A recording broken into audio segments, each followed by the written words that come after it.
Greetings, Kindred. I am Voivode Maquette, and welcome back to my World of Darkness and another episode of the Thicker Than Water recap.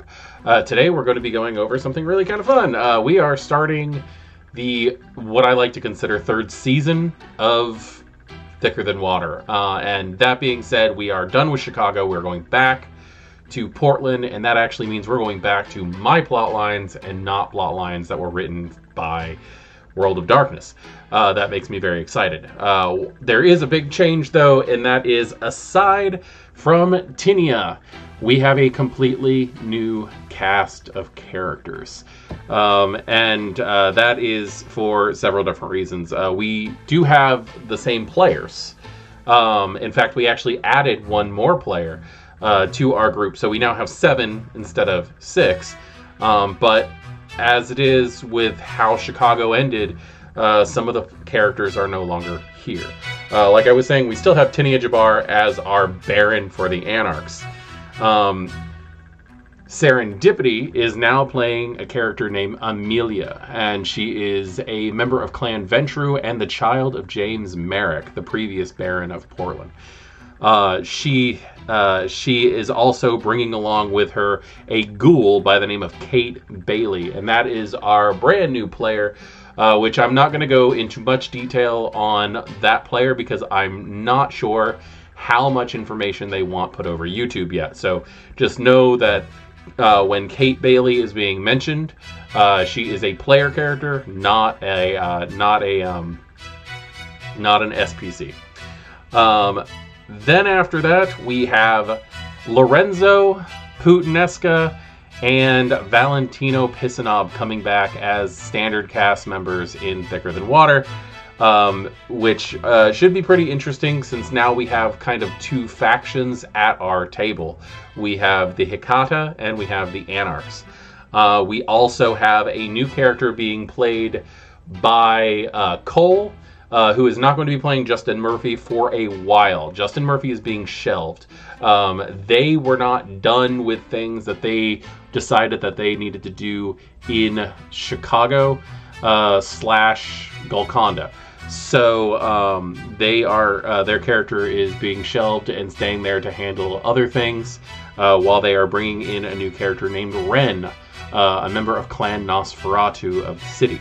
And then also Daviga is going to be putting a net to the side as well and bringing in a new character known simply as Jay, and not much is known about that character yet, so I'm not going to put too much emphasis on details for that. But that is our brand new cast of characters. This first episode for season 3 was pretty slow, pretty calm. What ended up happening was when the characters came back, or I should say when Tinia returned back, she got home to find Noah.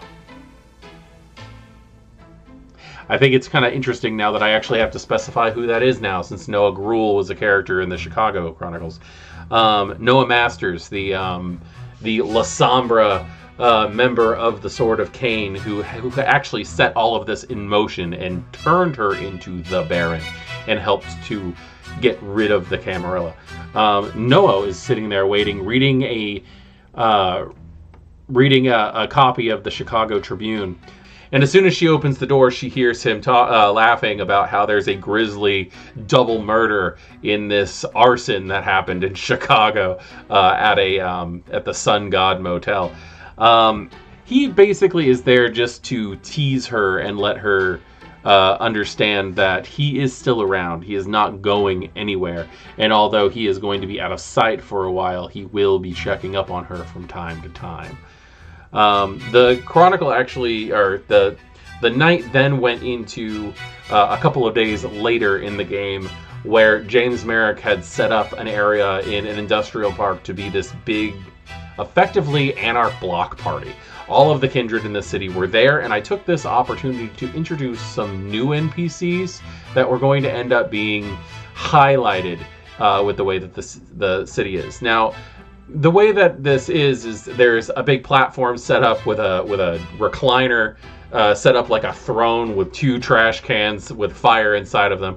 And it's a mockery of the Camarilla. Nobody's actually here to bend a knee or anything, or at least that was the concept. And then people started to come and bend a knee. At this point, I allowed the players to come in and introduce their characters to Tinia, to figure out who exactly, what was, why they were here. James Merrick specifically introduces Amelia, his child, to Tinia, and explains that she is a master tactician, and she could be very useful in helping to run the city. That being said, it was, like I said, a very slow night. We didn't really do that much, and with the way that the game session was going, I took the time to let a couple of PCs introduce themselves, introduce a couple of SPCs, a couple of PCs, a couple of SPCs. In that wake, we will just go ahead and step down the individuals who were introduced. Aside from the player characters. First, I had an individual who was wearing black slacks and a very loose-fitting linen shirt. His hair was kind of messy, and he comes walking up with 2 individuals with shaved heads and wearing long robes that seem to have some blood stains on them. And the first thing instantly is Tinia going, "Oh God, another cult!" Like instantly, and the individual in the front introduces himself as Christian Faith, and that he is asking permission from the Anarch Baron, since the Camarilla is not here, that he would like to open a branch of the Church of Cain in the city. And if this is really meant to be a free city where all can live without the scrutinizing of the Camarilla, there shouldn't be a problem with that. In the background, Tinia hears a laughter, like a ha! Almost like a Nelson-style laugh from The Simpsons. And when she looks up, she sees towards the back the group of the Tzimisce that she has come to know live in the city from before they went to Chicago. She sees Maquette and Wes and Marcus, and even Toulouse, the child of the scary elder Tzimisce on the mountain. But apparently there's some familiarity between Marcus, who's the one who laughed, and this Christian Faith individual.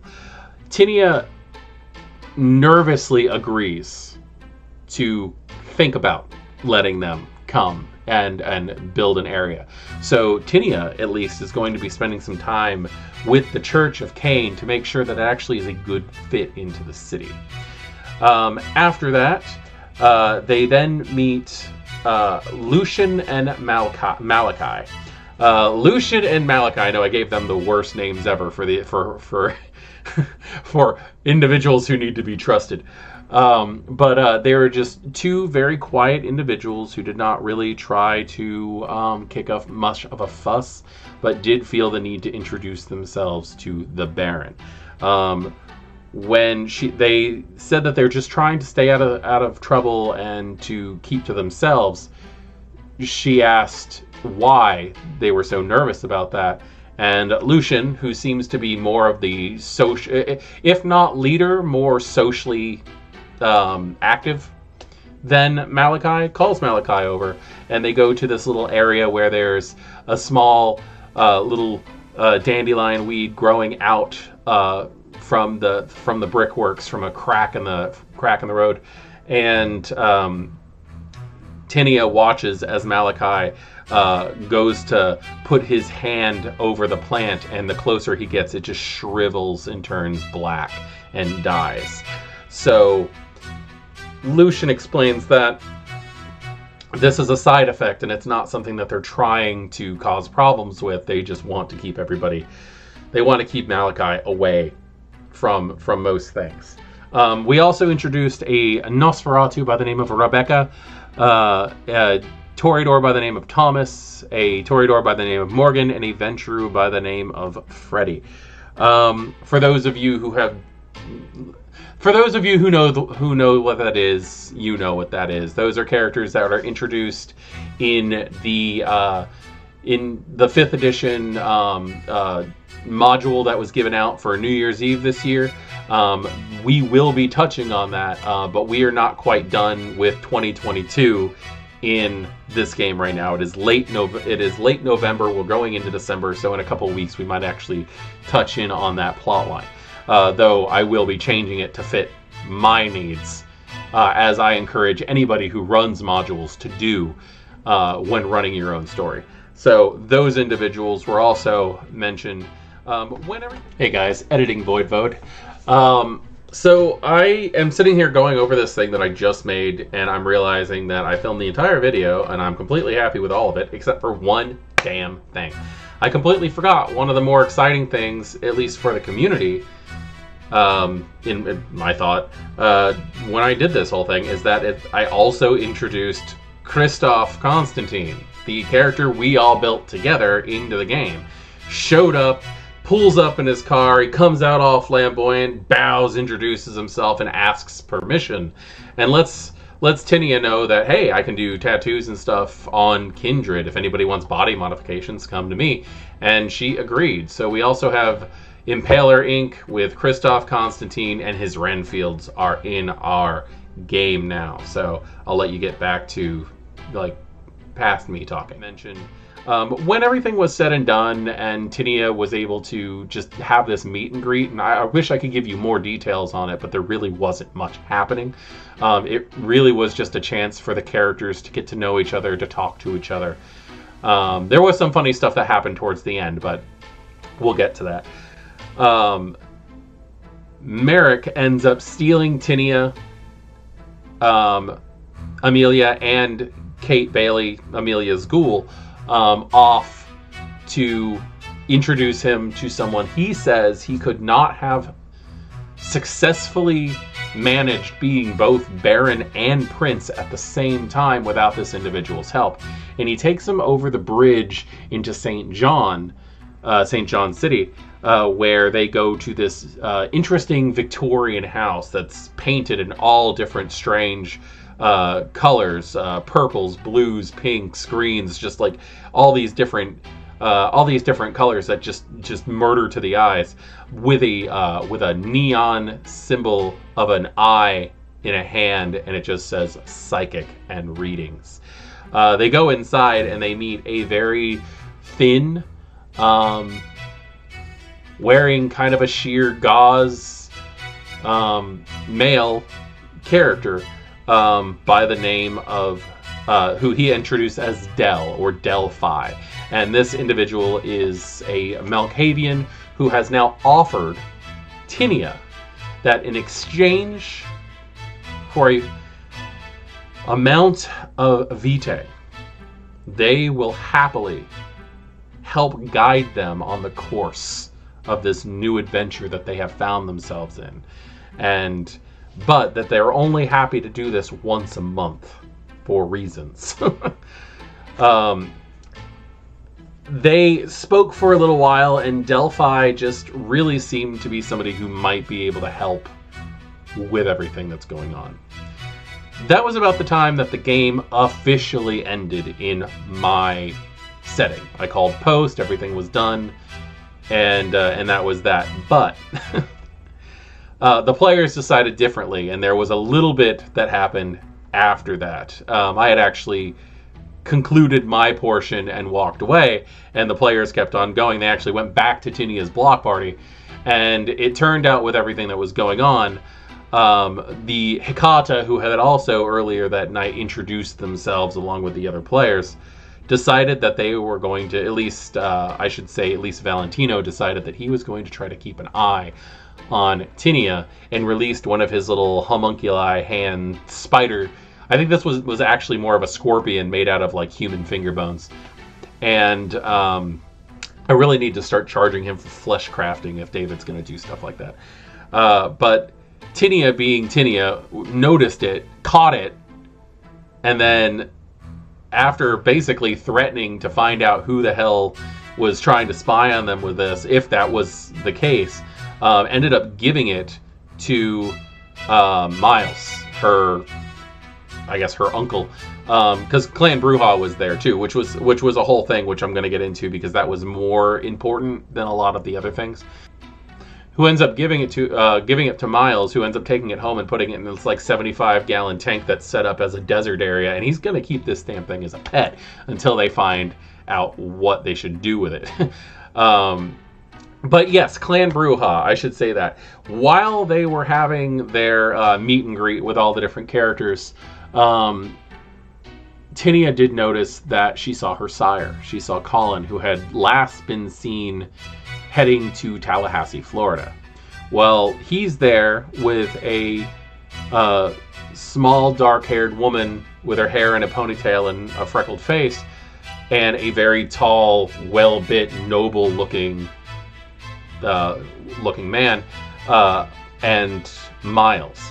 So when she eventually does get down there and, you know, gives her greetings to Colin, gives him a hug, you know, all that stuff, he says that, you know how I had said that I was going to go see my sire, and he introduces her to the very large man who's standing next to him, which is Vincent DePaul, which is his sire, who not only is from Tallahassee, he's also an active primogen for the Camarilla of Tallahassee, but he's also kind of playing both sides, very similar to what Merrick was doing. He is, but not as strong, not as a prince, but on the Primogen Council, he's trying to take down the system from the inside. After a very limited meeting of the grandsire and the grandchild, he then introduces his sire and introduces the young woman who's standing next to him as Patricia, where she shakes Tinia's hand and says, "You can call me Tyler," and then starts asking questions about her airport in Chicago. Yes, I did that. I made Tinia Jabour Tyler's great-grandchild, and she offered Tinia a boon simply because she was proud of her as a coronation gift. Since you've become Baron, I will happily do a favor for you, kind of thing. That's pretty much it. That's all that happened. Not much in the way of storyline, but the characters coming together. And I do find every once in a while it is helpful to have a night where the characters don't have to worry about plotline, can just be who the characters are and get themselves in their own trouble. Possibly meet a few NPCs here and there that are going to end up causing, or at least becoming part of plotline later on, so that it's not just blah, it's this guy that you've never met before and you're supposed to be emotionally attached to him. It's a good time to do that, to give them a chance to be able to come together and meet new characters and to reaffirm who they are to themselves after such a long time of not being in the same presence. So that's about all I have to say. I know this is a very, very short video, but it was a very relatively short game session anyway. I would like to apologize also for how sparse my videos have been being with the world is finally starting to calm down, and of course my back decided it doesn't want to work anymore because I'm old. But I am still trying to get in there and actually cause some damage in the world of darkness. We're going to brouhaha the hell through this. So I am Voivode Maquette. This is my World of Darkness, and thank you for joining me for this Thicker Than Water recap, the very first episode of the Season 3 Thicker Than Water recaps, and I will see you all next time. Good evening.